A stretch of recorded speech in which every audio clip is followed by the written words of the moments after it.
बॉबी और पीयूष तीन दोस्त थे। कॉलेज में थे। छुट्टियों में उन्हें अनजान जगहों पर जाने का बहुत शौक था। इस मामले में बॉबी बड़ा माहिर था। पता नहीं उसे ऐसी जगहों की कैसे भनक लग जाती। कॉलेज में 7 दिनों का विंटर ब्रेक आने वाला था। क्यों रे बॉबी, इस बार क्या मामला है? तेरे मुंह में ताले लग गए हैं क्या?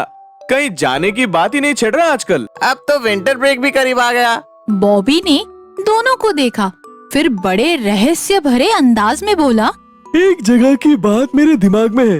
मध्य प्रदेश के भिंड जिले में एक गांव है बितारसा। उस गांव में एक पहाड़ी है, बिल्कुल सुनसान। उसी पहाड़ी पर टेंट लगाकर रहेंगे हम। कॉलेज में विंटर ब्रेक लगा तो तीनों दोस्त चल दिए बितारसा गांव। दूसरे दिन सुबह पहुंच गए बितारसा। गांव के लोगों ने 3 अनजान नए लोगों को अपने गांव से पहाड़ी के रास्ते जाते देखा तो थोड़ा चौंके। एक किसान ने पूछ लिया, क्यों भाई, पहाड़ी की तरफ क्यों जा रहे हो? अरे वहीं पर टेंट लगाकर 2-1 दिन रहना है भाई। देखो, हम गांव के लोग ऊपर नहीं जाते, वहाँ कुछ अनहोनी बातें चलती रहती है। बेहतर है तुम लोग भी मत जाओ। अच्छा ठीक है काका, कुछ ऐसा वैसा हमें भी लगा तो हम नीचे आ जाएंगे। ये कहकर तीनों आगे निकल गए। 3 बजे तक वे लोग पहाड़ी के ऊपर पहुंच गए। वाह, क्या खूबसूरत नजारा है। बॉबी, तूने क्या सही जगह पकड़ा है भाई। चल जरा आसपास चक्कर लगा के आते हैं।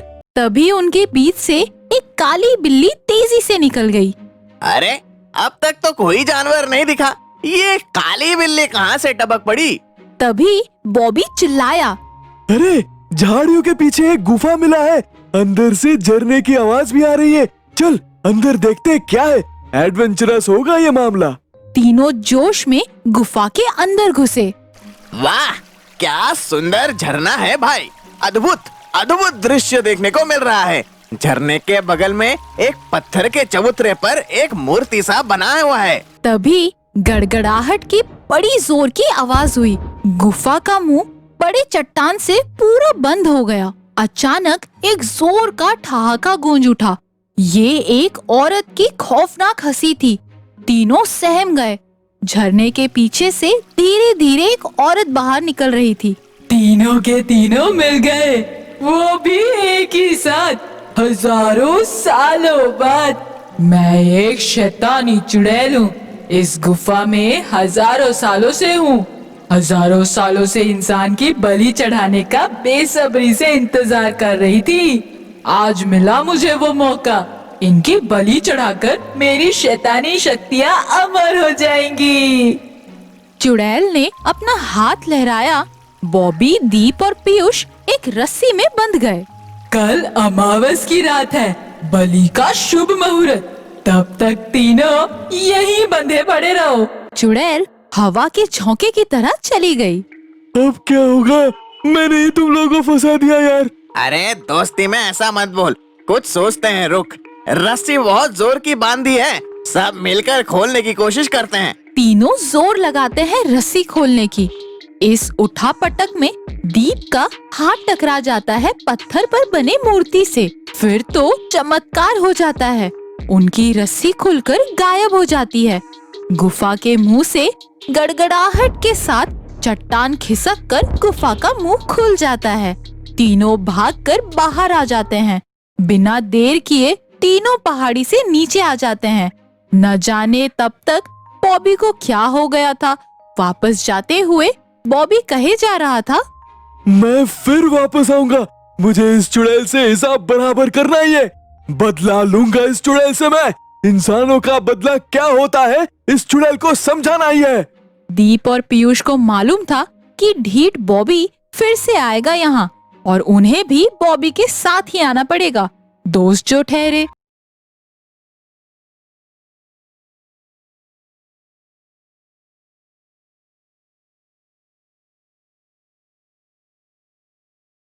घड़ी में रात के 11 बज रहे थे।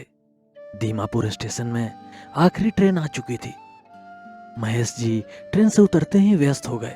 चाचा जी के घर पहुंचने में तो देर हो ही जाएगा। ऊपर से पहली बार आया हूं यहाँ, रास्ता भी काफी लंबा है। हाँ चाचा जी, स्टेशन पर हूँ। आप रास्ता बता दीजिए, मैं आ जाऊंगा। कोई ऑटो मिलेगा क्या? महेश, इस टाइम पे तो कुछ मिलेगा नहीं और रास्ता भी लंबा है अगर हाई रोड से आओगे तो। अब तो आना ही पड़ेगा चाचा जी, यहाँ तो रुक नहीं सकता ना पूरी रात। वैसे चल के जाने में 1 घंटा लग जाएगा। एक काम करो, स्टेशन के बगल में दीमापुर जंगल से एक रास्ता है, वहां से जल्दी हो जाएगा। शॉर्टकट है, 30-40 मिनट में पहुंच जाओगे।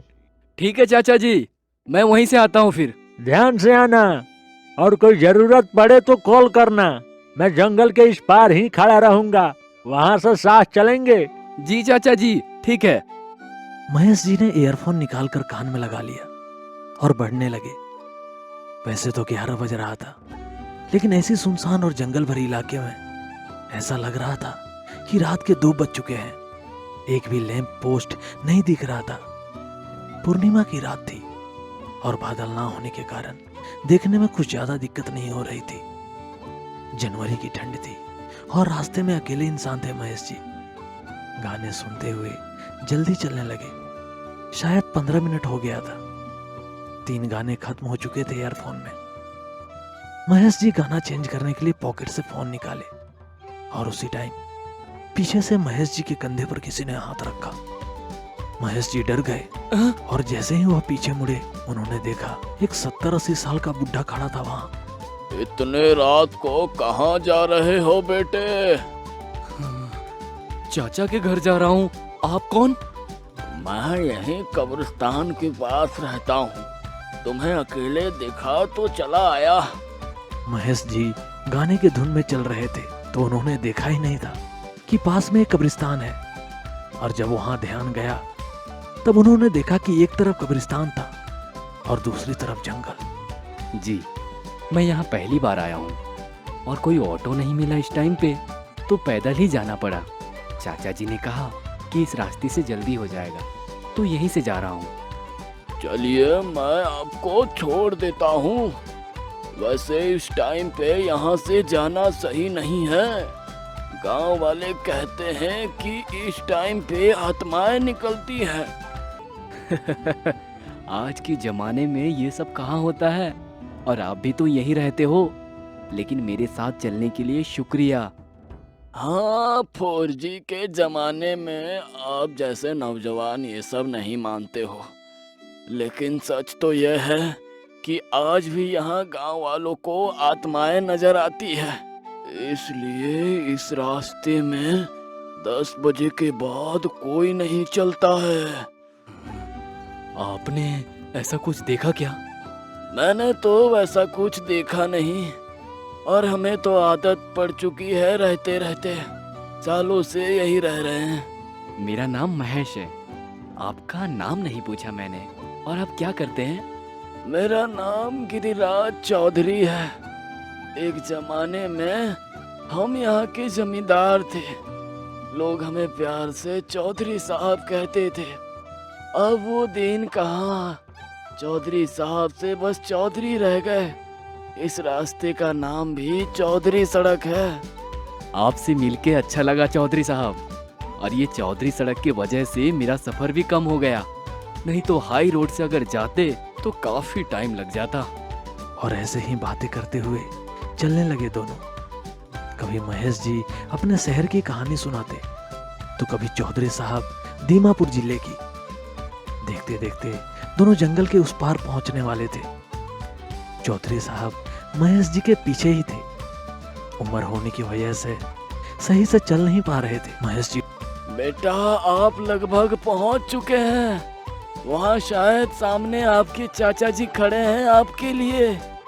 महेश जी ने सामने देखा तो सामने कुछ दूरी में चाचा जी उनको देखकर हाथ हिला रहे थे। मेरे साथ इतना दूर चलने के लिए आपका बहुत बहुत शुक्रिया। कोई बात नहीं बेटा, आप यहाँ नए हो, इतना तो कर ही सकता हूँ ना आपके लिए। आइए आपको चाचा जी से मिलाता हूँ। अरे आओ बेटे आओ, मैं तुम्हारा ही इंतजार कर रहा था। कोई परेशानी तो नहीं हुई ना रास्ते में? अरे नहीं चाचा जी, रास्ते में चौधरी साहब मिल गए। आप तो इन्हें शायद जानते हैं। अरे तुम किसकी बात कर रहे हो? अरे चौधरी चाचा जी। महेश जी पीछे मुड़े तो वहां पर कोई नहीं था। रास्ते के पास एक बोर्ड दिख रहा था जहां लिखा था इस सड़क का नाम स्वर्गीय गिरिराज चौधरी की स्मृति में रखा गया है। गिरिराज चौधरी, वर्ष 1940-2015। तो दोस्तों, हमने इस कहानी से क्या सीखा कि कोई अनजान राही अगर आते हैं तो हमें उनकी मदद करनी चाहिए।